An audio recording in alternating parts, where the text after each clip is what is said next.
Hey guys, how's it going? Hope you're doing well. My name is Crown, and today I'm going to read you some very interesting stories that I hope that you're gonna love. And now, without further ado, let's go!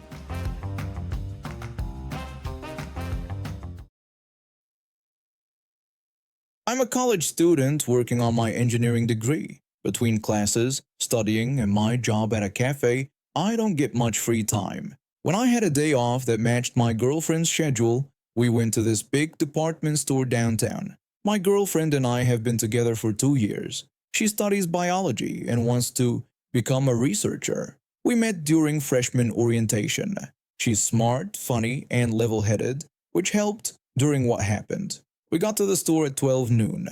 After browsing together, my girlfriend wanted to check out phone cases. I told her I'd look at the tech department nearby. The store had a sale on gaming accessories, and I wanted to see if they had good headphones at a good price. I was looking at wireless earbuds when someone tapped my shoulder. I turned to see a middle-aged woman looking annoyed. I was wearing jeans and a red polo shirt, just regular weekend clothes. The woman asked me where she could find air fryers. I looked around for a second and started to say I didn't work there, but she cut me off. She then made a racist comment saying brown people like me were all the same and didn't know how to treat customers. I was shocked. She walked off toward another section of the store. The real employees wore blue polos with the store logo and khakis, nothing like what I had on. I stood there trying to understand what happened. I decided to find my girlfriend and tell her about it. When I was walking toward the phone accessories section, I saw the same woman coming back toward me. Before I could do anything, she pulled out a can from her basket and sprayed it at my face. It was air freshener. The spray hit my eyes, and it hurt badly. My eyes felt like they were on fire. The woman told me I deserved it for being lazy and used a racial slur. I yelled for help, unable to see through the pain. I heard people moving around me. My eyes hurt so much I thought I might go blind. I heard my girlfriend's voice. My girlfriend asked the woman what she had done to me. The woman said I had refused to help her because I worked there. My girlfriend told her I didn't work there and was her boyfriend, and we were both customers. My girlfriend guided me somewhere. She asked someone to get security and water for my eyes. A store employee told me to come with them because they had an eye wash station in the back. My girlfriend and the employee took me to the first aid station. I washed my eyes many times, which helped, but they still hurt. While I was washing my eyes, my girlfriend called the police. Store security stopped the woman from leaving after other customers pointed her out. After about 15 minutes, I could see again, but my vision was blurry and my eyes were red. When we went back to the main floor, the police had arrived. The woman was sitting on a bench near the entrance, crying. The police officer asked me what happened. I told everything, from how she approached me to the racial slur and the spray attack. Other customers who saw it backed up my story. The officer told the woman she was being detained for assault and possibly a hate crime. They read her rights. The woman cried louder, saying she thought I worked there and it was a misunderstanding. She said she didn't mean to hurt anyone. The police officer asked if I wanted to press charges. I looked at this woman, now acting sorry when facing trouble, and thought about what she did. Even if I had been an employee, her behavior was wrong. The racial slur, the assault. No excuse. I told the officer I wanted to press charges. The police took her away in handcuffs. The store manager came to us and said sorry for what happened in their store. They offered a gift card and said they would pay for any medical costs. My girlfriend wanted us to go to the hospital for an eye exam. The doctor said the spray hadn't caused lasting damage, though my eyes would be sensitive for a few days. I needed to use eye drops for a week. Later, we found out the woman was charged with assault and disorderly conduct. She got community service, a fine, and sensitivity training. And I got a settlement that covered my medical bills. I work as an armed guard for an armored truck service. We pick up money and checks from businesses like banks, stores, and restaurants. My job involves handling large amounts of cash, so I carry a handgun to protect myself and the money. Where I live, you need a concealed carry permit to have a firearm outside of work hours. I have one. After a long shift, I stopped at the store to get dinner. I didn't feel like cooking. Store employees wear blue polos with tan pants. I was in my work uniform, black pants, and a red polo with my company's name on it. I still had my name badge and my gun in its holster on my hip. I went to the frozen food section to find something quick. While looking at frozen pizzas, a woman approached me. She asked where the organic quinoa was. Then she saw my gun. She stopped talking and walked away quickly. I figured she realized I didn't work there. I grabbed some ice cream and soda, then went to the checkout. While waiting in line, the front doors opened. About 8 police officers came in with their hands on their weapons. They spotted me and came straight over. Several drew their guns. One officer told me to put my hands up. I dropped my basket and raised my hands. Behind the officers, the woman from earlier was pointing at me. She was telling everyone I was the guy with the gun and said I had been waving it around. I stayed calm. I told the officers I worked for Secure Transit Armored Services and had just finished my shift. I said my weapon had been in its holster the whole time and mentioned I had a permit. The officer in charge signaled for the others to lower their weapons. One asked to see my ID and permit. He said they got a call about a man threatening people with a gun. I told him I would get my wallet slowly. I showed them my work ID and permit. The officer checked them and gave them back. They asked if my gun had left its holster while I was in the store. I said no, I just came to get dinner after work. The woman pushed forward. She said I was lying and insisted she saw me waving the gun around. She also said guns weren't allowed in the store. The lead officer asked if she actually saw me take the weapon out of its holster. She said yes. The second officer said they needed to check the security footage and asked if I would wait. I agreed. A store manager came over and 2 officers went to review the footage. The rest stayed near me but were more relaxed. The woman stood nearby talking about how dangerous I was. 10 minutes later, the officers returned with the manager. They told me they checked the footage and my weapon stayed in its holster the whole time. They said I was free to go and they were sorry for the trouble. The woman got upset. She asked them to check again and kept saying I had the gun out. The lead officer told her the footage showed I never removed my weapon. He said she told 911 I was waving a gun and threatening customers, which was filing a false report. She argued that I had a gun and that wasn't allowed. The store manager said they don't have a no weapons policy and permit holders can carry in their stores. The lead officer told her to turn around and put her hands behind her back. When she asked why, he told her she was being arrested for misusing 911 and causing panic. She said they couldn't arrest her because she was trying to protect people. They handcuffed her anyway. As they took her away, she kept yelling that I should be arrested, not her. The second officer told me again they were sorry and I could go. I thanked him and said I knew they were just doing their job. After the police left with the woman, the manager came over and said he was sorry about what happened. He offered me free groceries. I said that wasn't needed, but he insisted, so I accepted. When I left with my free dinner, I felt relieved the situation was over. Later, a friend who works security at the store told me the woman was charged with filing a false police report and misusing emergency services. He said this wasn't her first time causing trouble. I was mistaken for a Starbucks employee while wearing a purple crop top, shorts, and tie-dye Crocs. Let me tell you how my coffee run turned into a showdown with an entitled woman. I go to the same Starbucks every day. The baristas know me, I know them, and we have a good connection. I tip well because they make my daily coffee more enjoyable. The morning team knows my order by heart. A venti iced coffee with light ice and extra cream. The afternoon crew always asks about my dog. It's this personal touch that keeps me coming back. My boyfriend and I are close to our 10-year anniversary this August. He accepts my Starbucks habit, including my collection of cold cups. We got together in college, both music majors who met in orchestra practice. Now he teaches high school band, while I work remotely. We adopted our dog, a corgi mix with boundless energy, from a shelter 3 years ago. He loves whipped cream puppuccinos more than anything. It was the day before Father's Day. My boyfriend took me and our dog for a Starbucks run after spending the morning shopping for his dad's gift. The drive-through line was too long, so I ordered on the app and went inside to wait. The store was busier than I had ever seen it. Father's Day weekend rush combined with summer tourist season had created the perfect storm. While waiting, I looked at the merchandise shelves, checking out cold cups.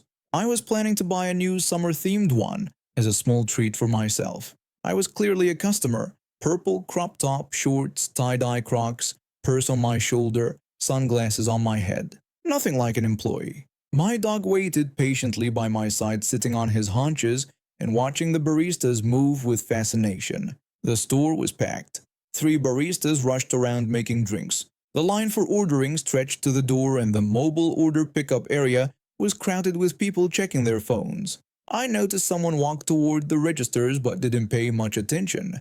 I was busy texting my boyfriend, who was waiting in the car because we couldn't find parking in the shopping center lot. This woman, looking like a typical Karen with a haircut, stood at the register tapping her foot and sighing. She wore large sunglasses pushed up on her head and kept checking an expensive-looking watch. After waiting maybe 30 seconds, she walked right behind me, so close I could smell her overwhelming perfume. My dog tilted his head, confused by her proximity. I thought she wanted to look at merchandise while waiting, so I moved aside, pulling my dog gently with me. Then I heard them call my name for my order. When I turned to get my drinks and my dog's puppuccino, the woman lost it. She screamed at me, asking where I thought I was going. She yelled about how I could have a job if I didn't take orders at my register and called me a stupid witch. She pointed at my dog and said pets shouldn't even be allowed in food establishments. Her voice carried through the entire store, causing several customers to pull out their phones, anticipating a scene worth recording. I have bad anxiety, and we'd just been at the packed Kroger, so I was already overwhelmed. When she screamed at me, I froze. I just stood there, opening and closing my mouth. My dog pressed against my leg, sensing my distress. This only made things worse, as my anxiety always spikes when I feel like I'm creating a public disturbance, even when I'm not at fault. The store went silent. Everyone stared in shock. A teenager who had been taking a selfie with her frappuccino lowered her phone and frowned. An older man reading a newspaper in the corner looked up with raised eyebrows. The manager, a woman I recognized from my daily visits but hadn't spoken to much, came out from her office looking confused and asked what was happening. She had been working there only a month but had always greeted regular customers with a smile. Karen told the manager about lazy employees and how they needed more staff. She said I refused to take her order and insisted there was a register at the display shelf. She jabbed her finger toward me repeatedly while talking, almost poking me in the process. She mentioned she was late for an important appointment and demanded immediate service. The manager looked at me, then at Karen. She recognized me as a regular customer. She told Karen I wasn't an employee and questioned why anyone would think there's a hidden register at a merchandise display. She said people like Karen were why everywhere was short-staffed. She told her to leave or police would remove her and that she was banned from returning. The manager stood her ground, crossing her arms and blocking Karen's path to the counter. My drinks were getting cold during this, so I grabbed them and left. My dog got excited about his puppuccino, wagging his tail as we hurried out. On the way to the car, my hands were shaking so badly, I nearly spilled both drinks. My boyfriend saw my face and immediately asked what happened. After I explained, he wanted to go back in, but I just wanted to leave. Later that week, I returned for my usual morning coffee. The manager came out specifically to greet me and invited me to her office. She told me what happened after I left, apologizing that I had to experience such treatment. After I left, Karen went wild.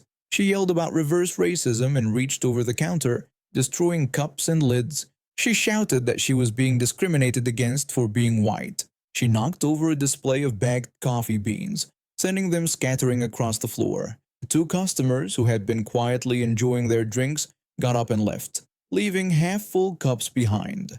The manager went to the back room to call police since things were getting worse and they couldn't make her leave without touching her. She explained to me that they had a strict no-contact policy with disruptive customers to avoid lawsuits. While in the back, she checked the security cameras to make sure they were capturing everything for evidence. When the manager returned and said police were called, Karen claimed she had already called them herself. She pulled out her phone and pretended to be on a call with a 911 dispatcher, describing how she was being attacked by the staff. The young barista, who was on his first week of the job, looked terrified and considered quitting on the spot. She hadn't called anyone. Her phone screen was clearly visible to several customers, showing her home screen wallpaper of a tropical beach. When the officer arrived, Karen rushed to him saying she was glad he came when she called 911, claiming staff might hurt her. The officer was someone who frequented the Starbucks on his morning shifts and recognized most of the staff. The officer looked confused and said the only call they got was from the manager about a disruptive customer. He said there was no record of any 911 calls except from Starbucks. He'd been a police officer in the town for 15 years and had developed a system for handling these situations properly. This made Karen angrier, and she asked if he was calling her a liar. She demanded his badge number and threatened to call his supervisor. She claimed to have connections at City Hall who would have his job. The manager said the officer rolled his eyes, put Karen's arms behind her back, and walked her outside to her car. He told her to get in her car and leave, or he'd give her a ride in the police car. The officer later came back in to take statements and told the staff he'd seen this woman causing problems at other businesses in the shopping center. Karen finally left, but not before yelling threats about lawsuits and bad reviews. She peeled out of the parking lot, nearly hitting a shopping cart return. The incident made local social media groups, with several customers posting about witnessing the event. Someone even created a meme that circulated among the town's Facebook groups. The store received an outpouring of support from regular customers, bringing in thank you cards and extra tips for the staff. I still go to that Starbucks daily and appreciate the staff even more. They installed a small bell at the register so customers know exactly where to order. I've doubled my tips since then. Those baristas deserve extra for dealing with such people. The baristas now jokingly call me their honorary team member because of the incident. The manager implemented a new training protocol for staff about handling difficult customers, using this incident as a case study. She told me that corporate reached out to review their security procedures after seeing the incident report. I bought the cold cup I was looking at during the incident. It's now my favorite, a souvenir from my strange encounter with the Starbucks Karen. My boyfriend had it custom engraved with "not an employee" as a joke for our anniversary gift. Every time I use it, I'm reminded that sometimes the most ordinary days can turn extraordinary in an instant. 2 months later, I spotted Karen at the grocery store. She didn't recognize me, but I saw her arguing with a cashier over an expired coupon. Some people never change. This happened to my father many years ago. I was around for it, but I didn't see everything firsthand. This is about how business owners thought they could bully my dad out of his own invention, and how it backfired on them. My dad was smart. He had an advanced degree in mechanical engineering, I think it was a doctorate, but our relationship was complicated, and I never got all the details straight. He worked hard for that degree, spending years studying. Thanks to his skills, he got jobs at several well-known companies, mainly working on manufacturing procedures. Dad liked solving problems. During his free time, he started working on school and gym lockers. He noticed 2 major flaws with standard metal lockers. They were easy to break into, and they'd jam shut if anything got caught in the door mechanism, which happened when students put too many books inside. For several years, he drew ideas and built small prototypes in our garage. I remember watching him at his workbench, testing different mechanisms until he created something new. His design put the entire locking mechanism inside the door panel, making it impossible to break into. The design also got rid of exposed moving parts, stopping jamming issues, and needed almost no maintenance.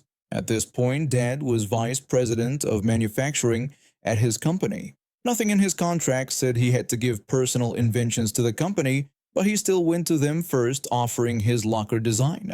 They weren't interested, so Dad filed patents on the design and then mostly forgot about it. About 6 months later, everything changed. The parent company's owner died, and the board decided to sell off some holdings, including my dad's company. The new owners were young guys who thought they knew everything about running a business. They started changing almost everything about how the company worked. Then they found my father's locker designs. I remember Dad coming home angry one evening after a meeting with them. He told me the new owners had told him to turn over all his locker designs and patents to them. When I said it was his design that he created on his own time, he agreed. He said he had already offered it to the previous owners who weren't interested, but now these new guys had found the sketches he'd left in his files and thought they owned everything.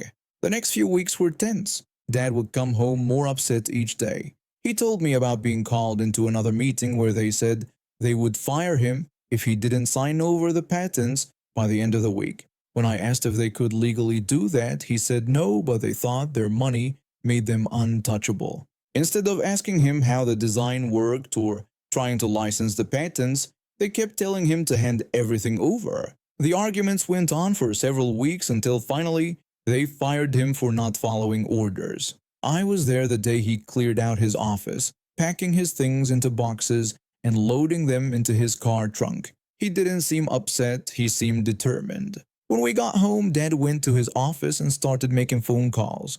I listened from the hallway as he went through company after company. On about the ninth call, someone showed interest.